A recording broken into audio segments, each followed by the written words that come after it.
Training again. You're certainly working hard, Caspar.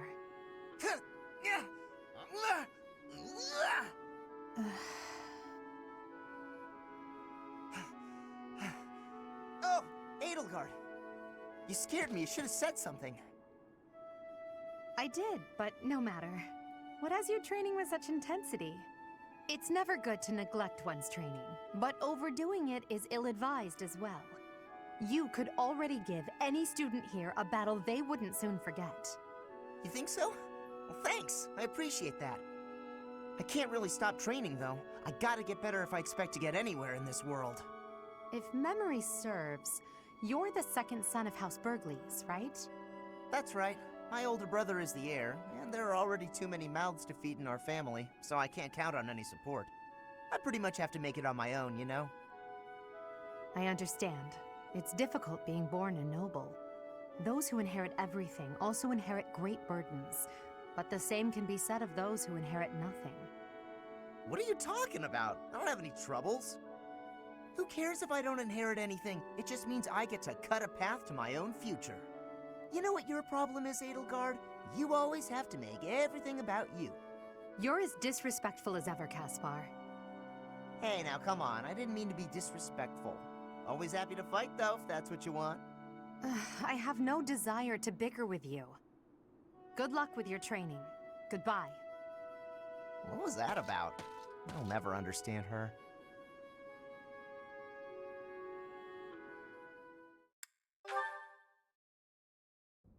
Caspar, I've been wondering something. Would you be happier if you were the heir to House Burgleys? Of course. My brother probably wouldn't be too happy about it, though.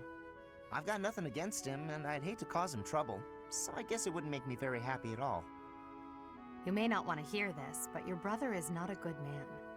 He's lazy and greedy, and has always relied on the knowledge that he would inherit a title.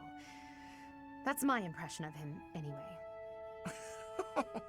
You don't hold anything back, do you? But to be honest, you're not too far off.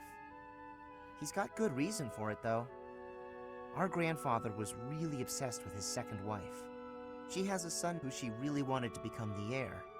In the end, though, my grandfather had to step down sooner than expected, so everything went to my father instead.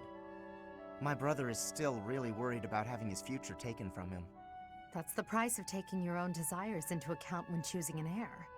The concept of nobility is decaying, and it's dragging the Empire into the ground with it. Wow, this conversation is really going there. You may be right, but it's not like the world is ever going to change, right? It must. I intend to create a world where the best are free to rise to the top and succeed, regardless of their bloodline. The nobility as it is now could not exist in a world like that. I'll make sure of it.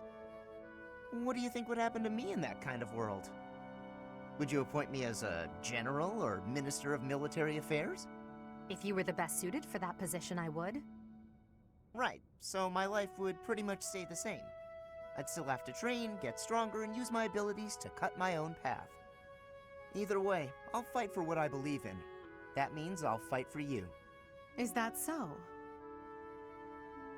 At the base, the front lines, or wherever we might be fighting, I'll be there with all my might.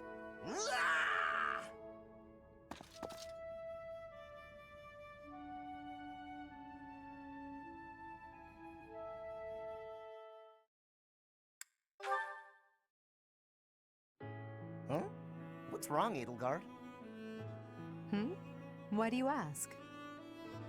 You always look at me funny, but right now you're looking at me more normal. You can seem rather oblivious, but then you go and shock me with your keen insight.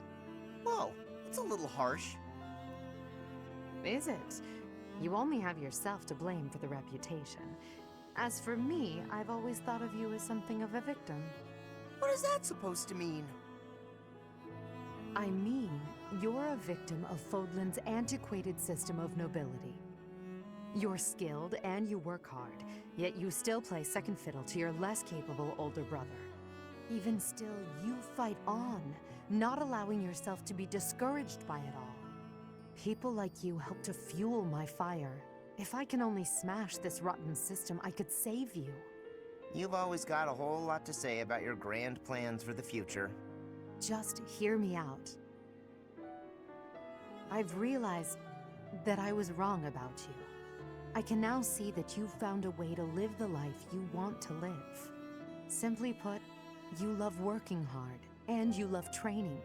You don't know the meaning of surrender. I never thought such a genuine person could really exist. That's a lot to take in. You're not too far off, though. I try to live life the way I want to. I wasn't that way when we first met, but I've changed since then. Nowadays, what you see is what you get.